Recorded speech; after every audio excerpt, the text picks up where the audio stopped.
technology is a part of our everyday lives. And we're going to talk about some emerging technologies, where we see these emerging technologies in our day-to-day lives, and how they're going to impact building automation systems within commercial real estate within the upcoming years. And then we'll have a brief Q&A session. Brief background on Computrols. Computrols is a 33-year-old company. It started as a service provider, servicing third-party building automation systems. We quickly evolved into integrating into those third-party building automation systems, and we later began manufacturing our own line of DDC control boards. Today, Computrols probably manufactures all of its products in the United States, and we're the industry's only manufacturer to offer a lifetime warranty on everything that we manufacture. Our solutions encompass HVAC controls, lighting control, access control, and fire alarm. Let's start quickly by discussing building automation system of today versus the building automation system that we can expect to see in the future. Many of you are likely well aware of what a building automation system platform looks like in today's world. I always say that any building automation system typically consists of three core components, and that is a head-end PC, a network infrastructure, and field controllers. You have a head-end PC that's located within your building somewhere, and it communicates via network infrastructure to field controllers, and from those field controllers they're connected to devices such as temperature sensors, relays, so on and so forth. And then the head end gives you a user interface to see what's going on within your building, make adjustments, and kind of centrally locate all the operations of your building. So the landscape of the building automation system within your building is changing. We're beginning to see cloud-based platforms where we're removing that head-end PC, and it's now on the cloud. And I want to talk briefly about the cloud, and we'll get into the cloud in further detail in a few later slides. But when I mention or refer to the cloud, all I'm saying is there's a piece of hardware somewhere in a data center, not at your site. You connect to that piece of hardware via the internet, and you're able to remotely access your system that's being powered in a data center or some other remote location. Field controllers and hubs, the building automation system of tomorrow, we may be looking at with devices becoming smarter and smarter. Rather than having field controllers where we have dedicated I/O, we may have these hubs that communicate directly to these devices, or even communicate wirelessly to these devices, and brings that data up to the cloud and then ultimately back to your device, whether it be a tablet, a PC, your mobile device, so on and so forth. So the landscape of how we look at building automation systems and what they look like moving forward is changing as technology evolves. Talk briefly about some advancements in technologies, and I have three main topics on this slide. I want to discuss all of these at the same time because they all interconnect and build upon one another, and that's going to be cloud computing, which we've touched base on already, artificial intelligence, and machine learning. Artificial intelligence and machine learning are really we're able to leverage these technologies with cloud computing, and that's one of the reasons why you see your building automation system moving to the cloud level rather than having a dedicated PC within the building. And we'll discuss that in a little bit more detail in a later slide. So some examples of cloud computing is going to be if you use Siri on your Apple phone. When you send a voice command to Siri, it's actually sending that message up to the cloud and then coming back down to you with the response. You may or may not have ever noticed that if you don't have cell phone reception, you cannot use Siri because it's going to the cloud. Your phone is not powerful enough to process that question and give you an answer back. So it's going up to the cloud and coming back down with the response. That's an example of cloud computing at work. your mobile device is just not powerful enough to do that type of analysis, because it's actually quite powerful what it's doing. It's interpreting human language. A machine is interpreting human language and then taking that message and then sending back a response to you, which is very powerful. That's also an example of artificial intelligence within itself. In terms of artificial intelligence, this is something that we're using in our day-to-day lives, and oftentimes we don't even recognize it. Anybody here familiar with the music app Pandora? Okay. So for those of you not familiar with Pandora, I'll use my colleague Scott in the back here. Scott is a fanatical Taylor Swift fan. And so when he goes onto Pandora, the music app, he pulls it up on his phone, and he types in Taylor Swift. And then Pandora now knows that Scott's a fan of Taylor Swift.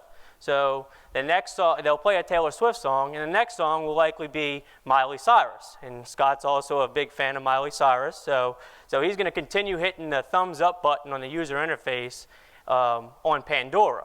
And there's a thumbs up and a thumbs down. And the app begins to recognize patterns, the music genres that you like, things that you like, artists that you like, and it builds on that. And then it builds the ultimate playlist to your liking. So that's an artificial intelligence example. Also utilizes a subcategory of artificial intelligence, which is machine learning, and it's possible due to cloud computing. Your user interface for that is on your mobile device or your PC. However, it's going back, that algorithm is running off of a PC that's in a data center somewhere, a Pandora cloud-based system. So hopefully that gives you a better idea of how cloud computing, artificial intelligence, and machine learning all intermingle with one another. And I want to give in terms of a broader category, how all of this is possible is cognitive computing. I'm going to read you this definition that I have on the slide. And cognitive computing is the simulation of human thought processes in a computerized model. Cognitive computing involves self-learning systems that use data mining, pattern recognition, and natural language processing to mimic the way the human brain works. So, wow, what does that actually mean? Well, what it means is we're using computers to begin thinking like humans. What that's ultimately going to do is allow humans to make better decisions, is the thought process behind it. Is there are things that humans are excellent at doing, and then there are things that computers are excellent at doing. One of those things is pattern recognition. Computers can recognize patterns much better than humans can. And we're using computers, artificial intelligence, machine learning, cognitive computing, to help enable humans to make better decisions. A great example of that is going to be IBM's Watson. I don't know if any of you are familiar with Watson, but it is a cloud-based platform that IBM has been working on for many, many years.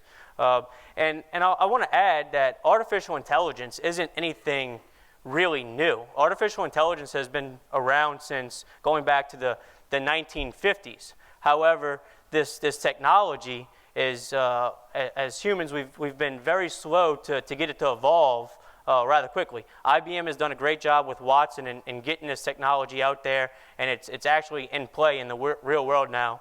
I'm going to show a short video of IBM Watson at work in a round of Jeopardy.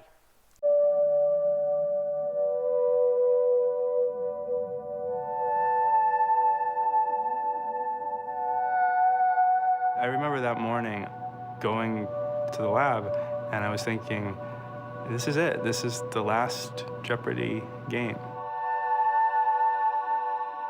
This is Jeopardy, the IBM Challenge. Here we go. Brad, if you're ready, make your first choice. Let's take alternate meanings for 200, Alex. Four-letter word for a vantage point or a belief. Brad. What is a view? Yes. After the first clue of the game, which Brad won, I had just this horrible feeling at that moment that he was as good as everyone said he was, and he was just going to run the whole board on us. Watson, What is shoe? you are right. We actually took the lead. We were ahead of them, but then we started getting some questions wrong. Watson? What is leg? No, I'm sorry, I can't accept that. What is 1920s? No, What is chic?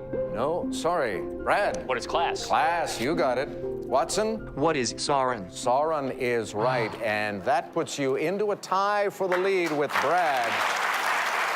The double jeopardy round of the first game, I thought was phenomenal. Watson went on a tear. Watson, Who is Franz Liszt? you are right. What is violin? Good. Who is the church lady? Yes.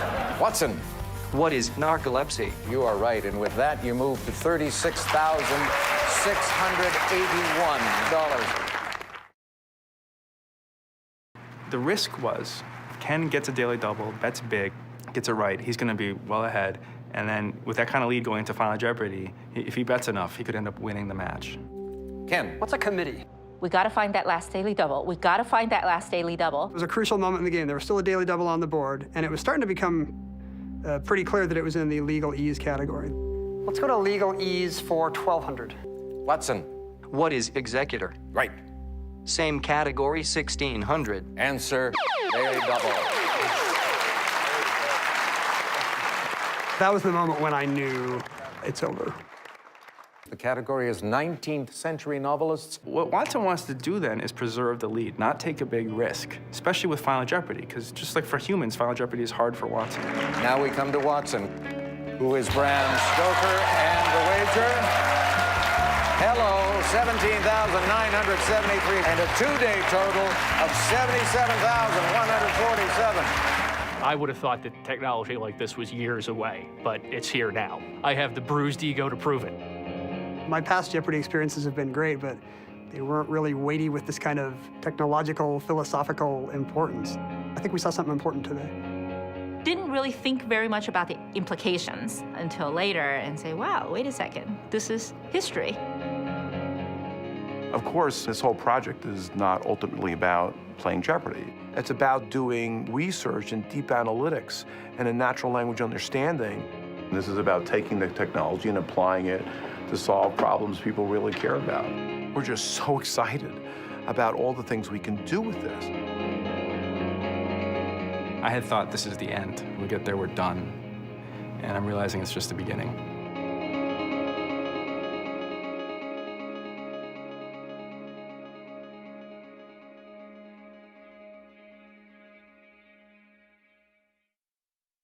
IBM Watson winning Jeopardy was a huge success in terms of artificial intelligence and machine learning. One of the primary reasons is Jeopardy by nature is challenging for humans, being the way that questions are presented. A question that I often get asked in regards to this video is, well, wow, that was really easy. A computer it has Google, it can look up all the answers. Well, Watson wasn't connected to the internet during this session. Over the course of many years, the engineers that work with Watson fed it question after question after question, data after data after data, and Watson actually learned everything that it knew in order to answer these questions as a part of that session, which was how it was able to achieve what it achieved during that. So it's really important to understand that not only did Watson win Jeopardy, but everything that went into that was he had to interpret the questions that were being asked, go in and analyze and make the best decision, and then do that at the speed that us as humans do that. So quite impressive. So let's talk about, we've been talking a lot about different technologies. We started with cloud computing, went into artificial intelligence and machine learning. Let's begin discussing how this is going to impact us within building automation systems within commercial real estate. And we'll begin with the cloud. What does the cloud do for us? Why would we want to move our head-end PC from within our building into a data center somewhere? Well, the flexibility that you get in terms of moving a machine from locally to the data center is you get a much more powerful machine, or you can have a cluster of machines, which that is what Watson actually is. It's a cluster of many, many, many machines, very powerful machines. And you can run your system off of these machines. And what that allows you to do is you can run many, many, many systems off of these machines and gather data from all of these different systems, begin analyzing that data and determining what improvements you can make. So building A is running like this, and building B is running like this. Well, let's compare the two and see how we can get some synergies between the two and run A and B more efficiently. We can do this with tens and thousands of different systems across the board. And we'll get a little bit more into data analysis and analytics a little later on in the presentation, but that's really the approach that we're looking for is once you get to the cloud level, you can begin assessing many different things. What that's also going to allow you to do is portfolio view. We have a customer, a portfolio style customer in Houston, Texas that I recently visited. And within this customer's portfolio, he has somewhere between 8 and 10 buildings in downtown Houston, all within walking distance of one another, right around the corner. As facility managers, you're likely well aware of how challenging it is to get a good outside air temperature and humidity reading. Placing that sensor is very challenging, and you're often, no matter where you put it, you have a swing of a couple of degrees plus or minus either way. With today's technology, you are able to get weather data into your BAS via zip code, but oftentimes the data that you're getting is usually out by the airport, and it could be 10, 15, 20 miles away from you, and there's definitely a temperature swing there as well. So our customer and I were discussing this and this challenge, and he said, well, I really have a great reading at building A. It's spot on. I can run the building very efficiently based on the data that I'm getting because I get an excellent reading.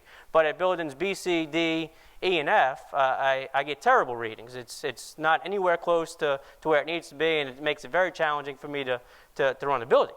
Well, it's your portfolio. It's all your data. Let's share that data. And the cloud enables you to do that. We can share the data from building A to building B and use data between one another to help run these buildings more efficiently, especially if they're near one another.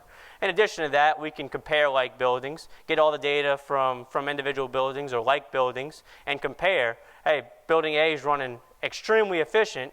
I don't know, building D is just like building A, but they're running very inefficient. How can we leverage what we have at building A and impact it at building D? So it's giving you the holistic view, enabling you to tie all of those different systems back together. All right, back to artificial intelligence. What is artificial intelligence going to do for us in terms of how is that going to impact building automation systems within commercial real estate? And one of the ways that it's going to impact is being able to detect equipment anomalies.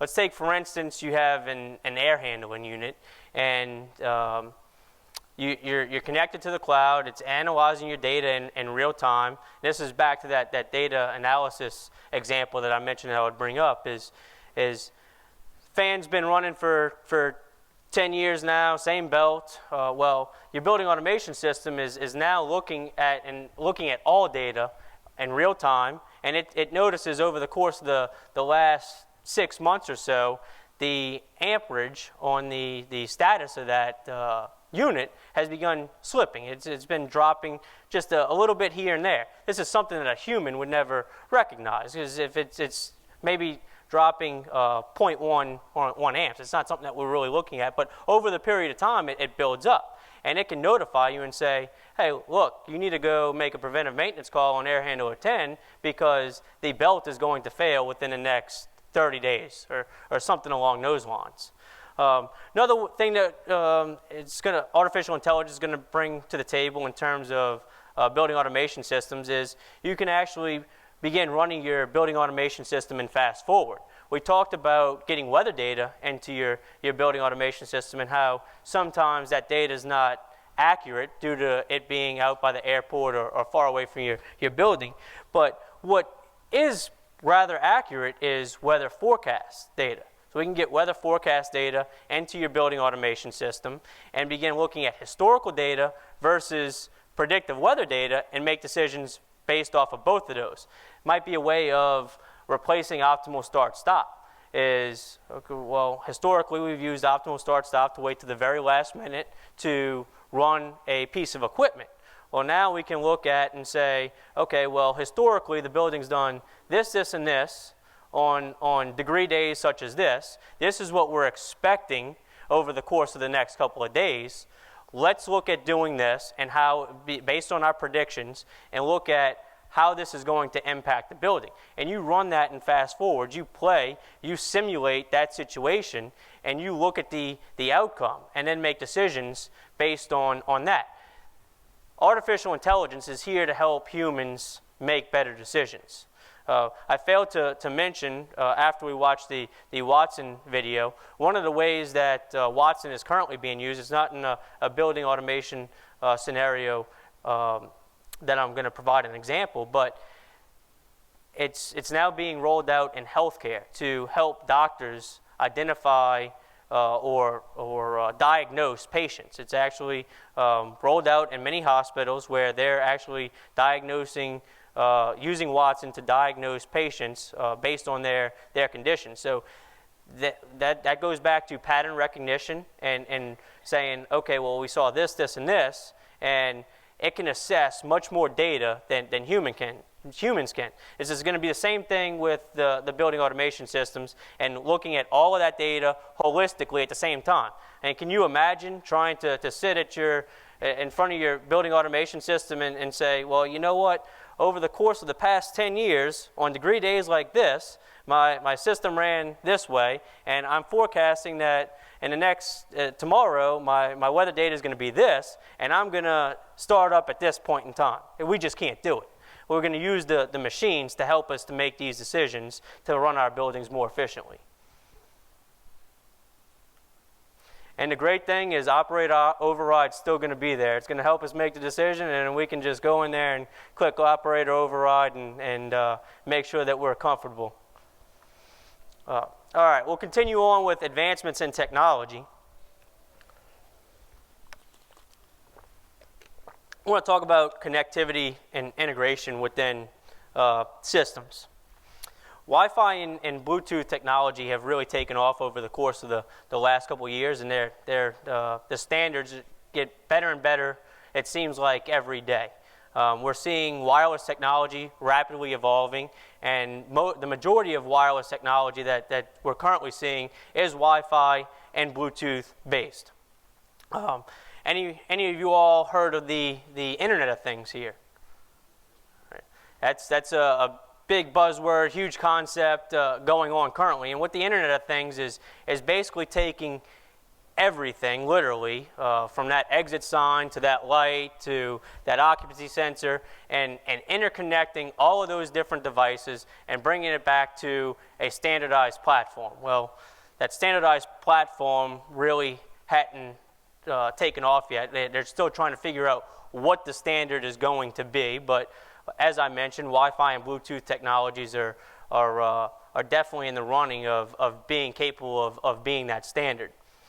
But what we're seeing a lot more of, and this is due to the fact that I think that the building automation industry as a whole is slow to adapt new technologies. However, we're seeing a lot more movement in terms of home automation. Anybody have home automation systems at their home? Yeah.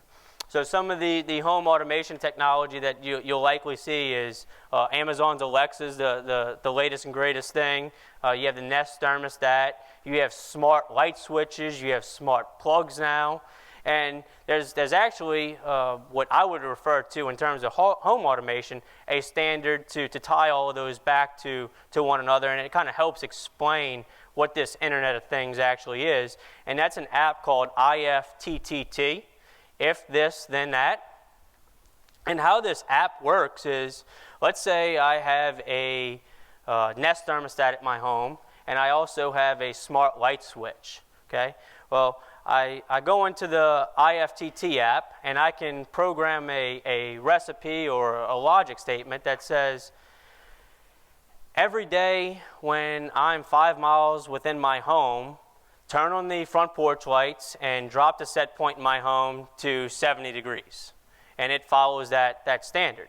That's interconnecting devices that are manufactured by different manufacturers and bringing it under a single platform that enables you to use it with your iPhone, your tablet, your web browser, anything. It's becoming a standard. And we're going to see the same thing in building automation within commercial real estate. So some examples of how this is going to impact building automation systems within commercial real estate and how we can leverage connectivity across multiple systems. One of our customers in Tampa, Florida, Bank of America Plaza, we actually have our HVAC control system installed along with an access control system. And we're looking at ways to integrate the two to save energy within the property.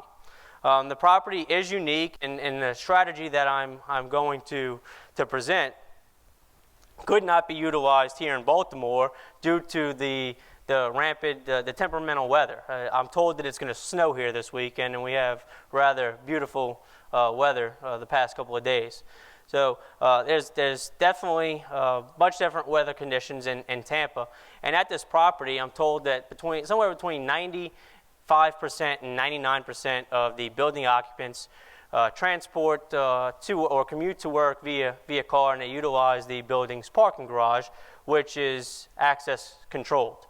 So what we're looking at potentially doing is, rather than utilizing optimal start-stop to start the units on a particular floor, is taking and waiting until the first tenant on any given floor arrives, scans into that parking garage.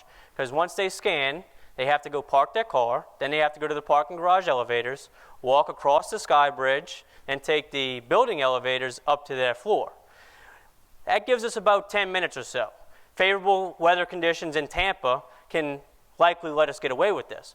What's more interesting about this is the building currently, it's the day after Thanksgiving, Black Friday, is not considered a building holiday.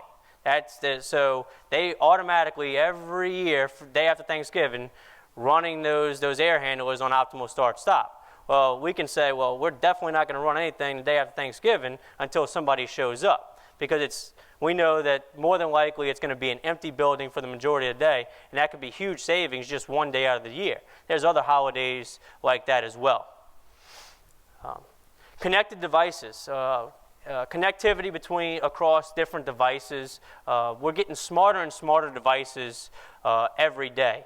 Over the course of the past 10 years, we've seen with VFDs this change rapidly, in terms of we used to have to wire VFDs point to point back to a controller. You eat up all the I/O on your control board. Now we can communicate directly to these VFD drives, and we get back much more points than we would ever need. I think you get 150 or so points back for the VFD. You only use 5 of them, but you get a lot of data back. We're getting smart control valves now. Just smarter and smarter devices. If we go back to one of my very first slides, we talked about the building automation system of tomorrow and what that's going to look like. Well, with the smarter devices, rather than tying back to a field controller, we may be tying back to a hub. And then that hub ultimately feeds that data up to the cloud, back to whatever you're utilizing for your user interface, whether it be your mobile device, tablet, or PC. Power over Ethernet is a fairly new technology. But what's interesting about Power over Ethernet is the fact that it leverages existing technology. So historically, a Cat5 cable was utilized, and a Cat5 or Ethernet cable, that blue cable that we see all over our buildings, only utilized 2 of 6 available twisted pairs, receive and transmit, communication only. Well, over the course of the last couple of years, we decided, hey, let's inject power across some of those spare pairs, and we can actually power devices and communicate to devices simultaneously. One of the big downsides to wireless is there's the power problem. And Power over Ethernet solves that problem. And when I refer to the power problem, I'm talking about, well, yes, we can communicate to these devices wirelessly, but how are we going to get power to them? My wife and I recently moved into a new home. As part of that, we had to get a cable set up at our house. The lady comes out to install the cable. She asks me, hey, do you want a wireless box? Sure, that sounds great. Well, she goes to her truck, she comes back in, she brings in the box, she plugs it in the wall. I said, I thought it was wireless, knowing that she had to power the device some kind of way, whether it be battery or wall power. And that's the power problem example that I have for you today. And Power over Ethernet kind of kills two birds with one stone in terms of we can power and communicate over a single communication, a single wire. And what we're seeing today is they now make Power over Ethernet network switches that can be utilized to power LED lights. So you can put out 60 watts of power from every port on this Power over Ethernet network switch, and then every light within your building that utilizes this becomes a node on your network. So you're getting interconnectivity all over the place. That's really the Internet of Things at work, is every device becoming a node on the network and getting that back into your system and utilizing all of that data to make decisions and operate things more efficiently. To wrap things up, I have another short video that kind of ties in all of these different technologies. A building that was recently completed in Amsterdam called The Edge.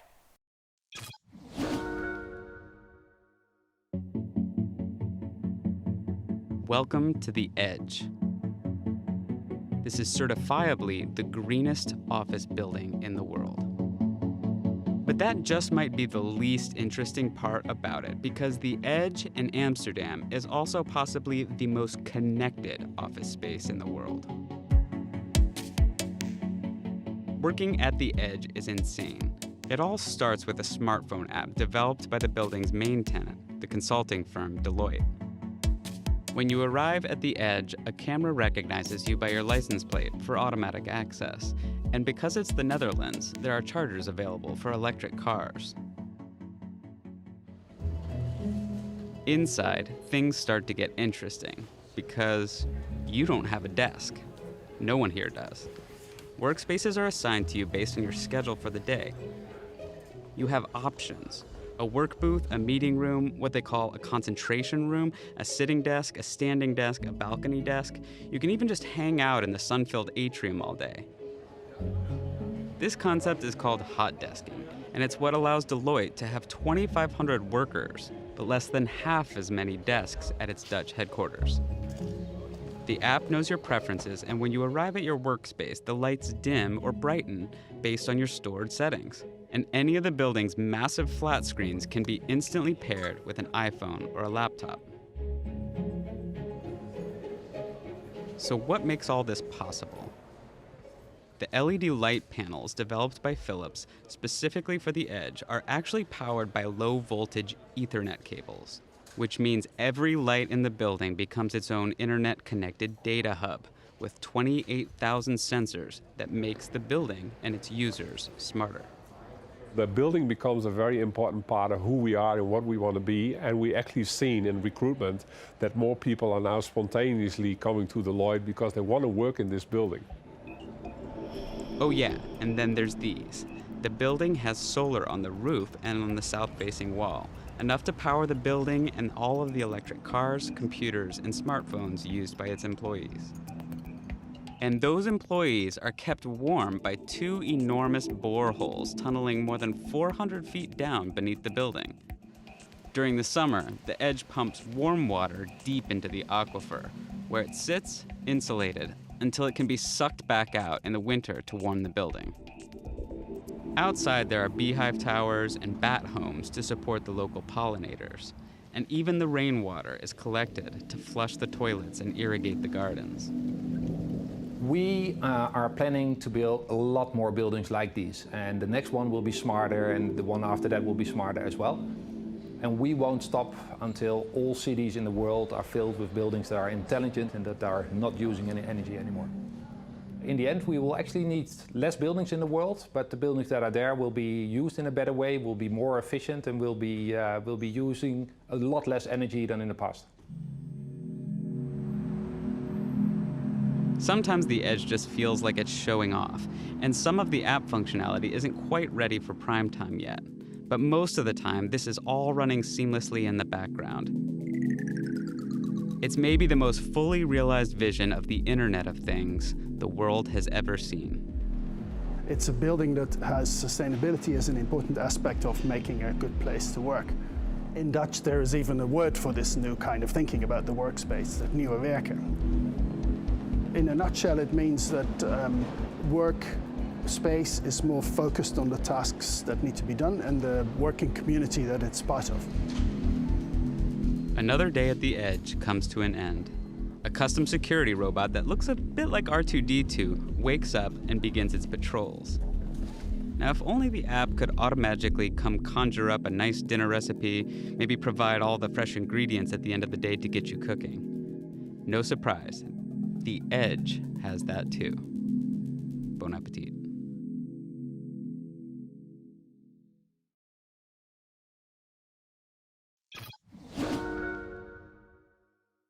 So we started this presentation by talking about the building automation systems of today versus building automation systems of tomorrow. And I kind of prefaced that the building automation system of tomorrow is here, and it's constantly evolving. And the Edge is a prime example of the building automation system of tomorrow, what you can expect to see in these systems in the future. And that building actually encompasses a lot of the topics that we just covered. I hope you all enjoyed. Hope it was educational and informative. Thank you.